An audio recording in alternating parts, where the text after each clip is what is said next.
اوس لږ ساعت مخکې د اسرائیلو د لوري پر ایران باندې حملې وشوې چې په ایران کې ډېر غټ کمانډران ژوند د لاس ورکړی دی. د ایران میډیا دا وایي چې موږ ډېر غټ کمانډران او ډېر داسې نور خلک د لاسه ورکړل. د اسرائیلو له لوري چې کومه حمله وشوه په دې کې ډېر زیان اوښتی دی.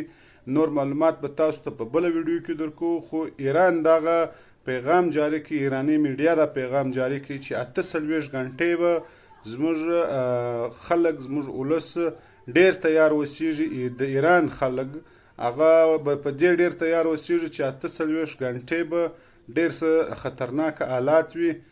نو په دې باندې دی دا پیغام جاری کړي چې 48 ساعته به زموږ ملک ته هم خطره وي، زموږ ولس ته هم خطره وي. نو ټول ته دا پیغام جاری کړی دی چې 48 ساعته به ټول ریډي اوسیږي، تیار به اوسیږي. دی وایي چې زموږ او د اسرائیلو ترمنځ اړیکې برابرې نه دي. و بلې